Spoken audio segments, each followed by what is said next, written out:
동창 모임에 다녀온 날, 왜 즐거워야 할 자리에서 돌아오는 길이 그토록 무겁던가? 분명 웃고 떠들었는데, 집에 오니 온몸이 천근만근이다. 휴대폰을 보니 단체 카톡방엔 사진이 올라오고, 오늘 좋았다는 말들이 오가지만, 당신의 마음 한구석엔 알 수 없는 허전함이 남아있다. 요즘 얼굴이 많이 늙었네. 건강은 괜찮아? 자식들은 잘 지내? 우리 애는 이번에 승진했어. 이런 말들이 귓가에 맴돌 때마다 웃으면서도 속이 쓰리다. 나이가 들면 인맥은 자산이 아니라 부채가 되기도 한다. 만나고 나면 기운이 빠지는 사람, 말은 걱정인데 듣고 나면 기분이 상하는 사람, 그런 인연들이 당신의 하루를 좀 먹고 있다. 이제는 더하기가 아니라 빼기의 지혜가 필요하다. 정약용은 18년 유배 생활 속에서 진짜 인연과 가짜 인연을 구별하는 법을 깨달았다. 그렇다면 어떤 사람을 정리해야 하는가? 첫 번째, 은근한 비하를 걱정으로 포장하는 사람. 당신을 아끼는 척하면서 자존감을 갉아먹는 사람이 있다. 겉으로는 걱정하는 말투지만 듣고 나면 기분이 가라앉는다. 이런 사람은 대놓고 비난하지 않는다. 다 너 생각해서 하는 말인데 라는 포장지로 당신의 마음에 조용히 생채기를 낸다. 말 속에 가시를 품은 인연이야말로 가장 경계해야 할 부류다. 당신의 주변을 떠올려 보라. 모임에서 만나면 꼭 이런 말을 하는 사람이 있다. 요즘 안색이 안 좋아 보여. 어디 아픈 거 아니야?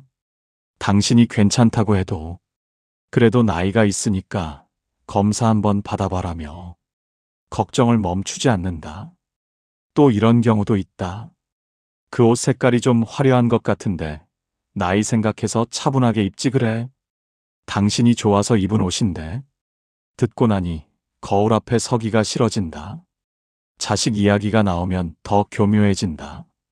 요즘 애들 취업 힘들지? 우리 애는 이번에 승진했어. 위로하는 척하면서 자기 자랑을 슬쩍 끼워 넣는다. 당신이 대답하기도 전에 화제는 이미 그쪽으로 넘어가 있다.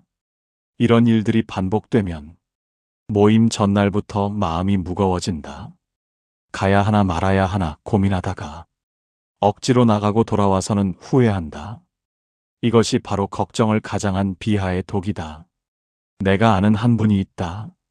올해 62살인 김 씨는 30년 넘게 다닌 동창 모임이 있었다. 그런데 모임에 다녀오면 늘 기분이 찜찜했다. 곰곰이 생각해보니 한 친구가 문제였다. 만날 때마다 너 얼굴이 많이 늙었다, 옷이 촌스럽다며 걱정인 척 지적을 했던 것이다. 김 씨는 결심했다. 그 친구와는 거리를 두기로 한 것이다. 단체 모임은 가되 따로 만나지는 않았다. 카톡이 와도 간단히만 답했다. 대신 오늘 안색이 박내 그 옷 잘 어울려라고 말해주는 다른 친구들과 더 자주 만났다. 김 씨는 이렇게 말했다. 처음엔 미안했는데 지금은 모임 가는 게 즐거워요. 만나고 나면 기분 좋은 사람들만 남기니까요. 반면 어떤 분은 끝까지 참았다. 65살 박 씨는 친구의 말이 거슬려도 원래 저런 성격이니까 하며 넘겼다. 박 씨의 아들이 취업에 어려움을 겪고 있었는데 그 친구는 만날 때마다 물었다. 아들 취업은 됐어? 우리 애는 요즘 해외 출장이 잦아서 바쁘대. 박 씨는 웃으며 대답했지만 속이 쓰렸다. 그러다 보니 모임 전날이면 속이 더부룩해졌다. 병원에 가니 스트레스성 위염이라고 했다. 몸이 먼저 신호를 보낸 것이다. 박 씨는 지금도 그 모임에 나간다. 하지만 돌아오는 날이면 소화제를 찾는다. 정리하지 못한 인연이 몸을 아프게 하고 있는 것이다. 정약용도 비슷한 경험을 했다. 관직에 있을 때 겉으로는 위로하면서 속으로는 시기하는 동료들을 많이 보았다. 자네 요즘 힘들지? 하면서도 뒤에서는 저러다 곧 떨어질 거야 라고 수군거렸다. 그래서 정약용은 깨달았다. 진정한 벗은 상대의 기쁨을 제 것처럼 여기는 사람이라고. 걱정해 가면 뒤에 시기가 숨어 있다면 그것은 벗이 아니라 독이라고. 그렇다면 어떻게 해야 하는가? 첫째, 기분 나쁜 조언에는 짧게 끊어라. 그건 제가 알아서 할게요라고 말하면 된다. 길게 설명하거나 변명할 필요 없다. 둘째, 만남 후 피곤한 사람은 표시해두라. 휴대폰 연락처에 따로 분류해두고 먼저 연락하지 마라. 셋째, 칭찬에 인색한 사람과는 밥 한 끼도 아껴라. 당신의 시간과 에너지는 소중하다. 기분 좋게 해주는 사람에게 쓰라. 넷째, 남의 평가보다 내 거울 속 미소를 믿어라. 당신이 좋으면 그만이다. 다른 사람 눈치 볼 나이는 지났다. 다섯째, 너 생각해서라는 말에 독을 간파하라. 진짜 걱정은 기분을 상하게 하지 않는다. 듣고 나서 기분이 나쁘다면 그건 걱정이 아니다. 이런 작은 변화들이 당신의 마음을 지켜준다. 정약용은 걱정의 탈을 쓴 시기는 독보다 무섭다고 했다. 지금까지 걱정을 가장한 비하에 대해 이야기했다. 이제 두 번째로 중요한 것을 말하겠다. 두 번째, 과거의 원한을 오늘로 끌고 오는 사람. 지나간 상처를 계속 파헤치는 사람이 있다. 만날 때마다 옛날 이야기를 꺼내며 당신에게 죄책감을 심어주는 부류다. 흐르는 물은 과거를 탓하지 않는다. 이미 끝난 일을 되풀이하는 인연은 닻을 내린 배와 같아서 당신의 앞길을 막는다. 당신의 주변을 떠올려 보라. 오랜 친구를 만났는데 이런 말을 듣는다. 그때 내가 나한테 그랬잖아. 잊었어? 20년도 더 된 일인데 상대는 어제 일처럼 생생하게 기억한다. 당신이 그때 미안했다고 해도 소용없다. 미안하다고 다야? 내가 얼마나 힘들었는데라며 이야기는 끝없이 이어진다. 결국 당신은 사과를 반복하고 집에 오면 진이 빠져 있다. 형제나 친척 사이에서도 이런 일이 있다. 엄마 돌아가셨을 때 내가 뭐라고 했는지 알아? 10년 전 장례식장에서 오간 말을 명절 때마다 꺼낸다. 당신이 기억나지 않는다고 해도 상대는 그것도 기억 못해? 라며 또다시 그날로 돌아간다. 밥상머리가 무거워지고 명절이 다가오면 벌써부터 한숨이 나온다. 이런 일들이 반복되면 그 사람 연락처만 봐도 피하고 싶어진다. 과거에 갇힌 인연은 당신의 오늘까지 어둡게 만든다. 내가 아는 한 분이 있다. 올해 70살인 이 씨는 50년 지기 동창이 있었다. 그런데 그 친구는 만날 때마다 30년 전 일을 꺼냈다. 그때 동창회비 거둘 때 내가 나 빼고 다 연락했잖아.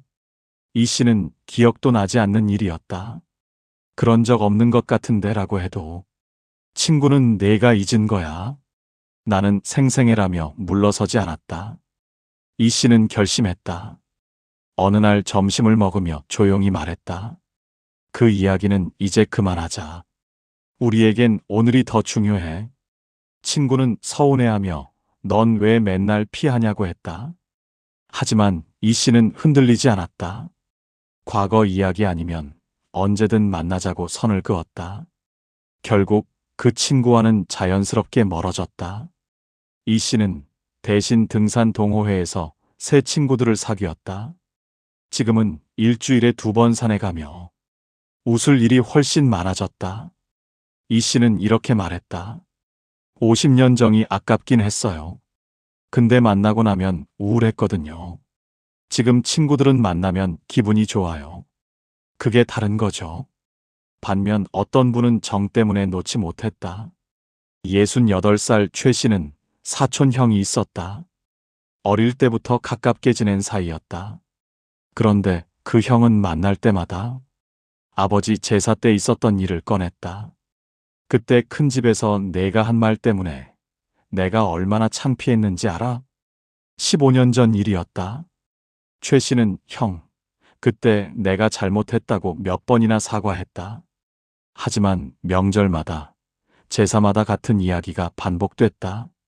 그래도 그때 일은 잊히지가 않아. 최 씨는 형제니까 피부치니까 참았다. 그런데 어느 순간부터 최 씨도 옛날 일들이 자꾸 떠올랐다. 형한테 들은 이야기가 마음속에서 골마. 잠들기 전마다 그 장면이 떠올랐다. 지금 최 씨는 불면증 약을 먹는다. 과거에 사는 사람과 함께 있다 보니 자신도 과거에 갇혀버린 것이다. 정약용도 배신을 겪었다. 유배를 갈 때 등을 돌린 동료들이 많았다.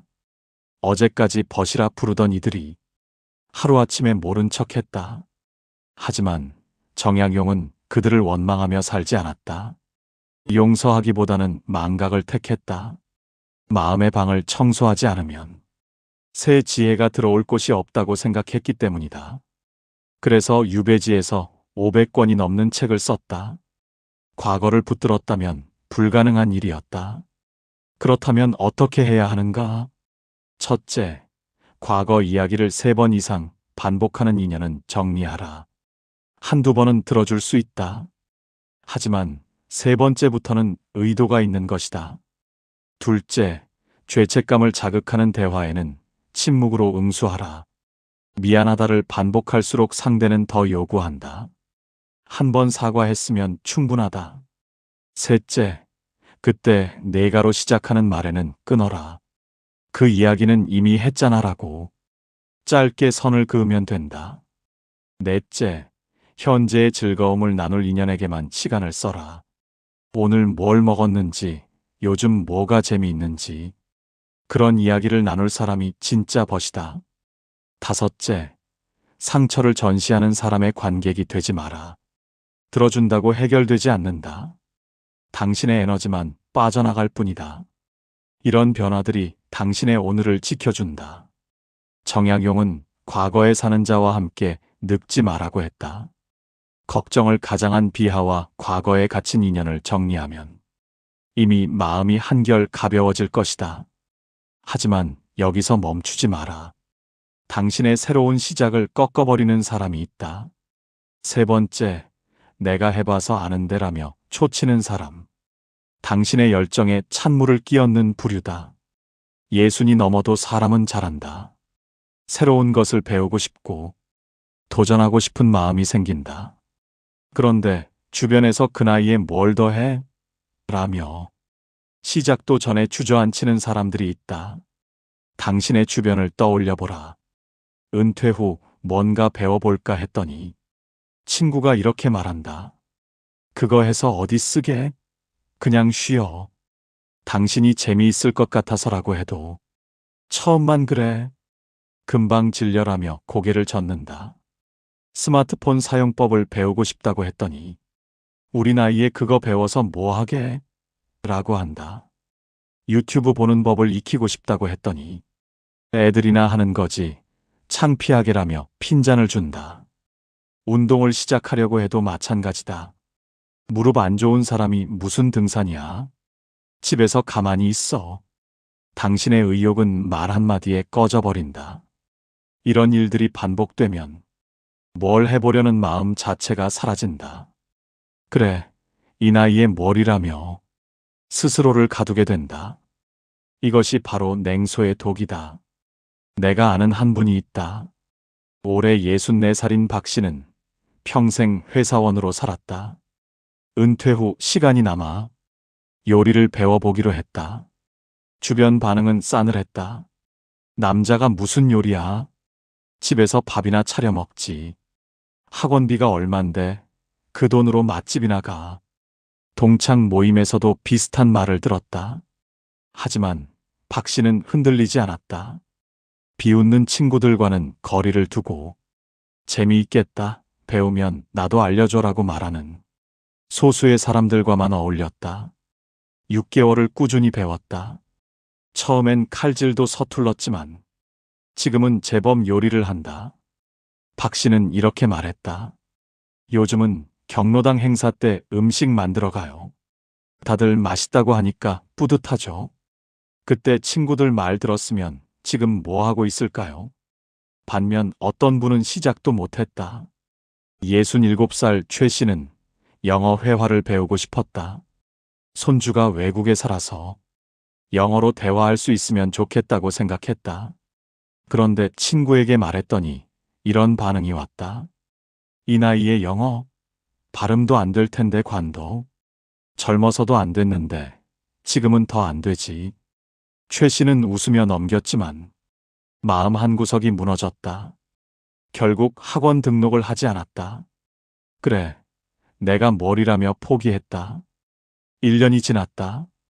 그 친구는 여전히 경로당에서 남 이야기나 하고 최 씨는 손주와 영상통화를 할 때마다 할머니 영어 못해서 미안해라고 말한다. 시작도 하기 전에 꺾인 꿈은 두고두고 마음에 남는다. 정약용도 비아냥을 들었다. 유배지에서 농부들에게 새로운 농법을 알려주려 했을 때 서울 양반이 뭘 알겠어라는 소리를 들었다. 글만 읽던 선비가 무슨 농사냐며 비웃는 이들이 있었다. 하지만 정약용은 굴하지 않았다.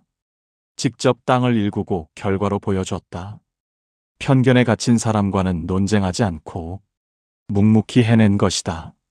그렇다면 어떻게 해야 하는가?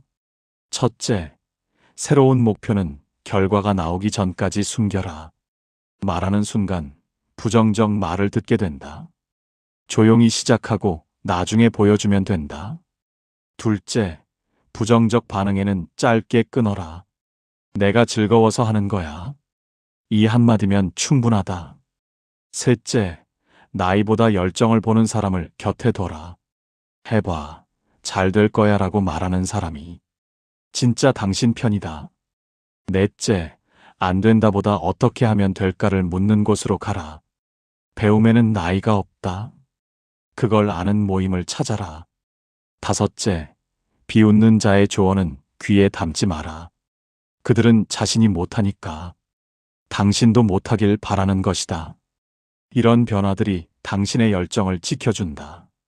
정약용은 불씨를 끄는 자와 길을 함께하지 말라고 했다. 여기까지 들으며 아마도 고개를 끄덕이셨을 것이다. 당신도 비슷한 경험을 해보셨을 테니까. 이제 네 번째로 중요한 것을 말하겠다. 네 번째, 당신의 시간을 공짜로 여기는 사람. 은퇴했다고 한가할 거라 생각하며 당신의 하루를 함부로 쓰는 사람이 있다. 너 요즘 쉬지? 이것 좀 해줘라며 당신의 시간을 공짜로 가져가는 부류다. 50살 이후의 하루는 젊은 시절과 무게가 다르다. 남은 시간이 귀하다는 걸 알기 때문이다. 그런데 그 시간을 당연하게 빼앗는 사람들이 있다. 당신의 주변을 떠올려 보라. 친구한테서 전화가 온다. 너 내일 시간 되지? 나 병원 가는데 같이 가줘. 당신이 무슨 일이야? 라고 물으면 검사 받는 건데 혼자 가기 심심해서 급한 일도 아닌데 반나절을 써야 한다. 또 이런 경우도 있다. 내가 컴퓨터 좀 할 줄 아니까 우리 동창회 명단 정리 좀 해줘. 한두 번은 도와줬더니 이제는 당연하다는 듯이 부탁한다. 너 시간 많잖아라는 말과 함께 약속 시간도 잘 안 지킨다. 11시에 만나기로 했는데 11시 반이 넘어서 나타난다. 미안, 좀 늦었지? 라고 하면서도 다음에 또 늦는다. 당신의 30분은 아무것도 아닌 것처럼. 이런 일들이 반복되면 내 시간이 내 것 같지 않아진다. 호의를 베풀었는데 상대는 그걸 권리로 착각한다. 이것이 바로 시간 도둑의 독이다. 내가 아는 한 분이 있다. 올해 72살인 정 씨는 성격이 좋아서 부탁을 잘 거절 못했다. 친구가 쇼핑 같이 가자고 하면 갔고 병원 보호자가 필요하다면 갔다. 그런데 어느 날 친구가 또 부탁했다. 우리 동창회 연락망 정리 좀 해줘. 너 꼼꼼하잖아. 정 씨는 생각했다. 지난달에도 비슷한 일을 해줬다. 그 전에도 그랬다. 정작 자기가 하고 싶었던 서예 연습은 한 달째 못하고 있었다. 그래서 정 씨는 말했다. 미안한데 나도 요즘 할 일이 있어서 어려울 것 같아. 친구는 의아해하며 물었다. 뭐가 바빠? 너 은퇴했잖아. 정 씨는 조용히 대답했다. 은퇴했어도 내 시간은 내 거야. 이번엔 어려울 것 같아. 처음엔 어색했다. 하지만 그 뒤로 친구도 함부로 부탁하지 않았다. 오히려 정 씨를 더 존중하기 시작했다. 정 씨는 이렇게 말했다. 처음 거절할 때 미안했어요. 근데 그러고 나니까 제 시간이 생기더라고요. 서예도 다시 시작했어요. 반면 어떤 분은 끝까지 거절 못했다. 65살 유 씨는 의리를 중요하게 생각했다. 친구가 부탁하면 뭐든 들어줬다. 쇼핑 동행, 경조사 대리 참석, 손주 픽업까지. 내가 시간 되니까 부탁하는 거야 라는 말에 유 씨는 늘 그래, 알았어라고 했다. 그런데 유 씨가 허리를 다쳤을 때 그 친구에게 병원 동행을 부탁했다. 돌아온 대답은 이랬다. 아, 나 오늘 골프 약속 있어. 다음에 내가 도울게. 유 씨는 혼자 택시 타고 병원에 갔다. 돌아오는 길에 생각했다. 내가 그동안 뭘 한 거지? 내 시간은 다 주면서. 정작 나는 혼자 병원을 가는구나. 그날 이후 유 씨는 무기력해졌다. 뭘 해도 의욕이 없었다. 남을 위해 쓴 시간은 돌아오지 않았고, 정작 자신을 위한 시간은 없었던 것이다. 정약용도 시간을 귀하게 여겼다. 유배지에서 하루를 분 단위로 나눠 썼다. 새벽에 일어나 글을 읽고, 낮에는 제자를 가르치고, 밤에는 책을 썼다. 방문객이 와도 가려받았다.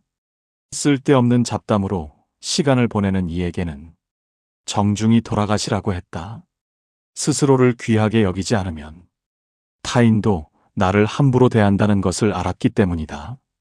그렇다면 어떻게 해야 하는가?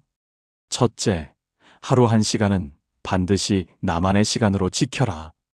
그 시간은 누가 뭐라 해도 양보하지 마라. 내 시간이 있어야 내 삶이 있다. 둘째, 부탁을 들어줄 땐 선을 그어라. 이번 한 번만 도와줄게라고 명확히 말하라. 그래야 다음에 당연시하지 않는다. 셋째, 약속 시간 안 지키는 사람과는 다시 만나지 마라. 한 번은 실수다. 두 번이면 당신을 무시하는 것이다. 넷째, 바쁘지 않아도 바쁘다고 말하는 연습을 하라. 거짓말이 아니다. 당신의 시간은 원래 바쁜 것이다. 다섯째, 남의 일보다 내 마음의 날씨를 먼저 살펴라. 오늘 내가 어떤지가 먼저다.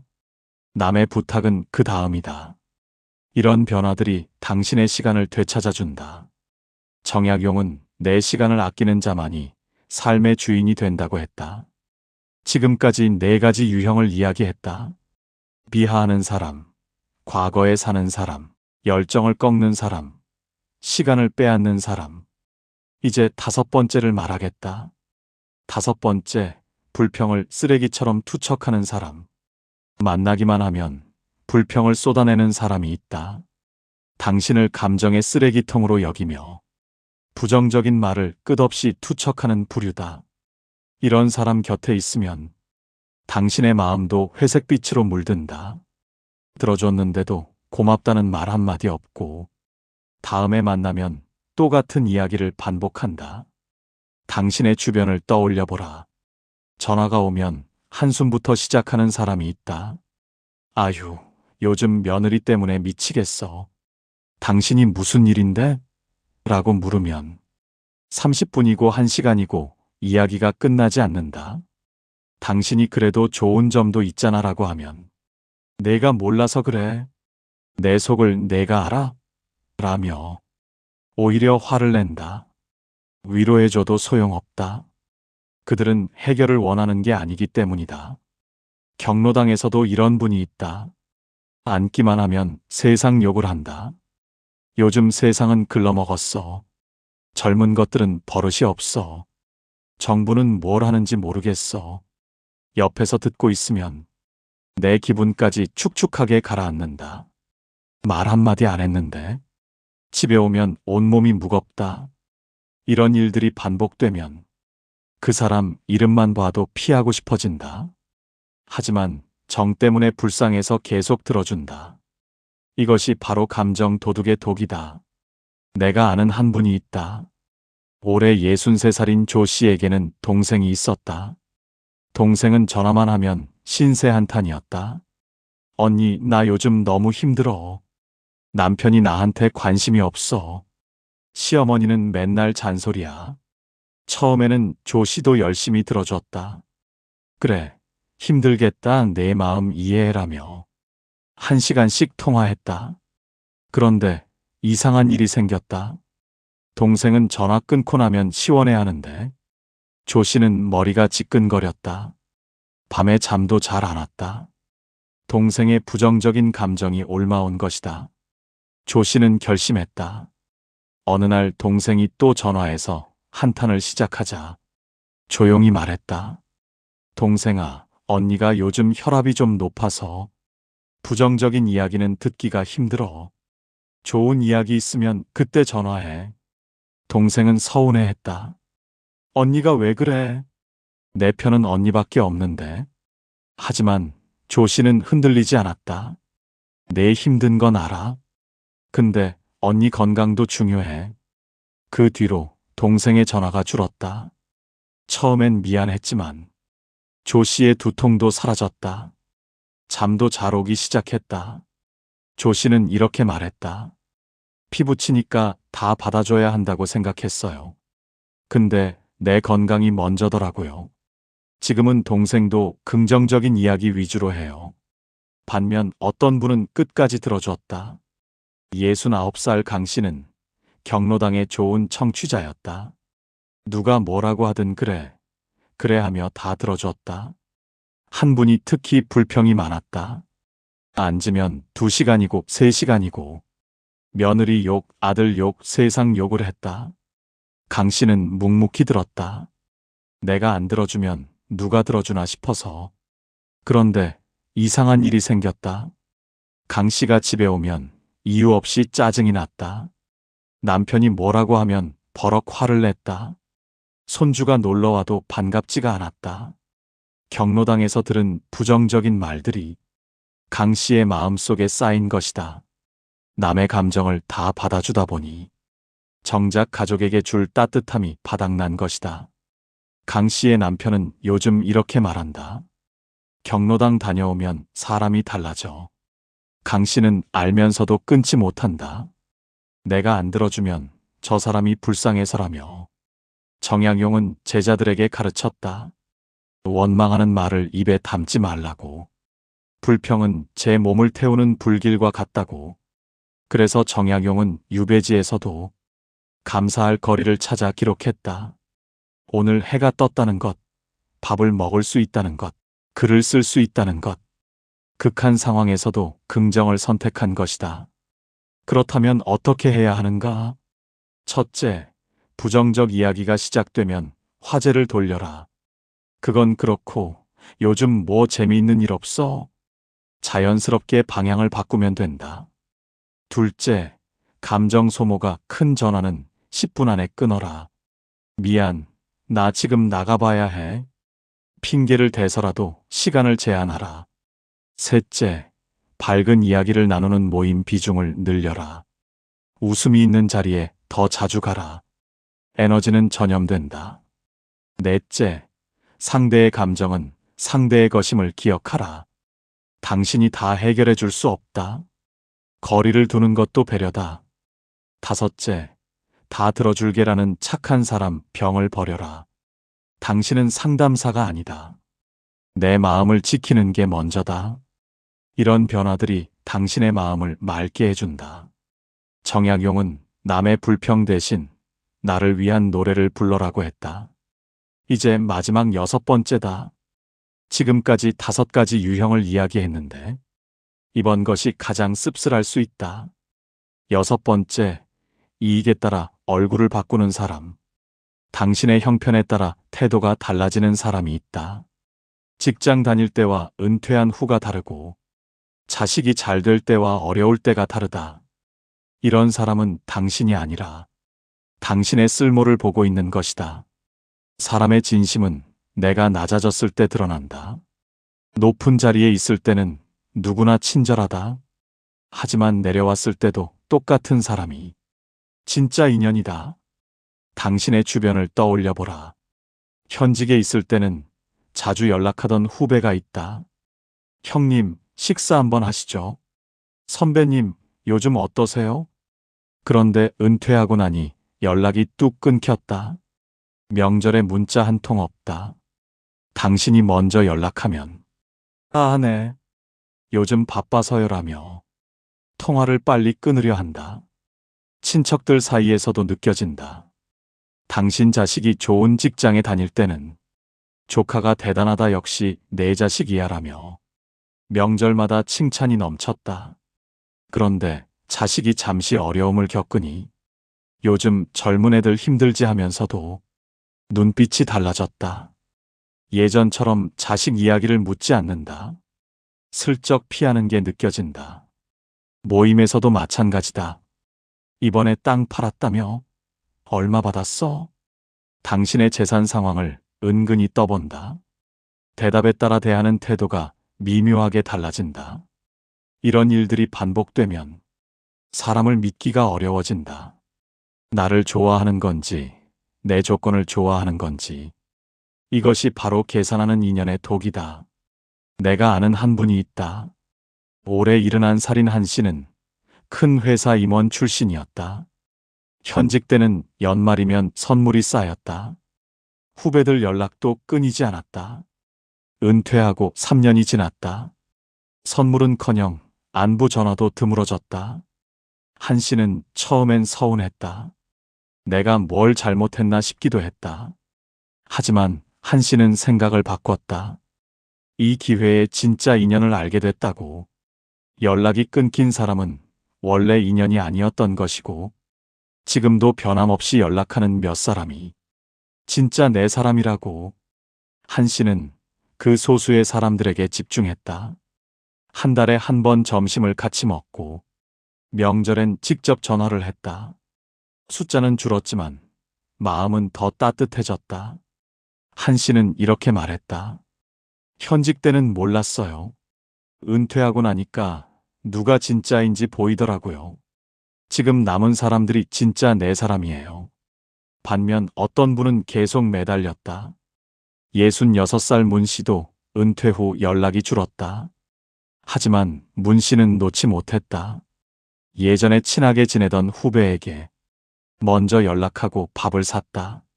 내가 살게 와라. 후배는 왔지만 어색하게 밥만 먹고 갔다. 다음 약속은 잡히지 않았다. 문 씨는 또 연락했다.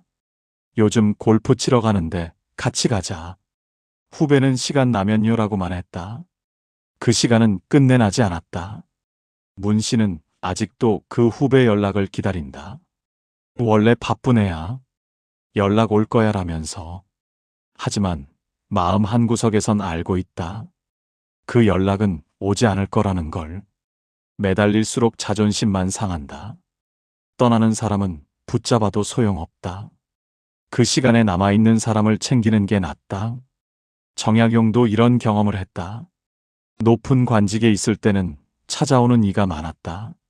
문 앞이 북적거렸다. 하지만 유배를 가니 하루아침에 달라졌다. 어제까지 벗이라 부르던 이들이 모른 척 지나갔다. 찾아오는 사람은 손에 꼽을 정도였다. 정약용은 그때 깨달았다.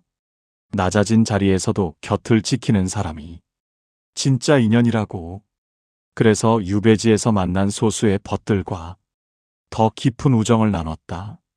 그렇다면 어떻게 해야 하는가? 첫째, 은퇴 후에도 변함없는 사람을 기억하라. 그 사람이 당신의 진짜 인연이다. 숫자가 적어도 괜찮다. 둘째, 조건을 보는 사람에게 매달리지 마라. 먼저 연락해도 반응이 없으면 더 이상 에너지를 쓰지 마라. 셋째, 재산이나 자식 이야기를 캐묻는 사람을 경계하라. 당신을 보는 게 아니라 당신의 형편을 보는 것이다. 넷째, 낮아졌을 때 곁에 있는 사람에게 감사하라. 그 사람의 소중함을 잊지 마라. 진심으로 대접하라.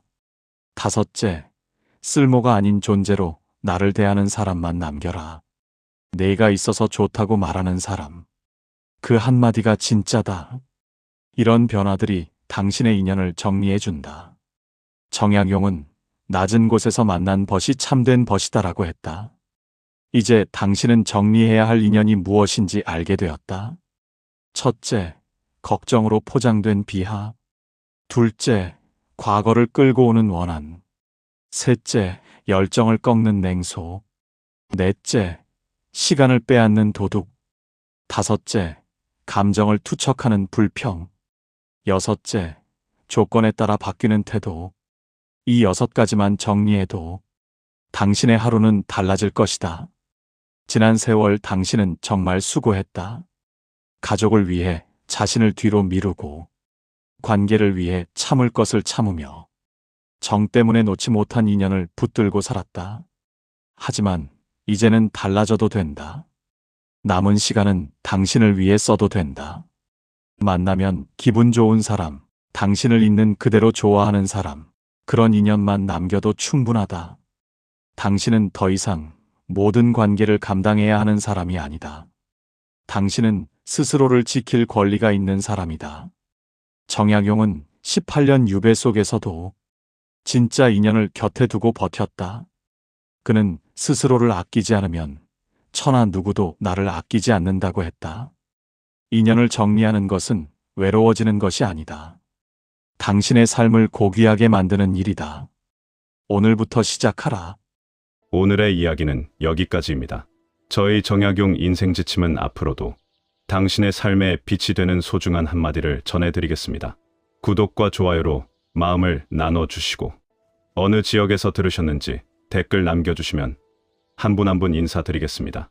끝까지 시청해 주신 여러분 진심으로 감사합니다.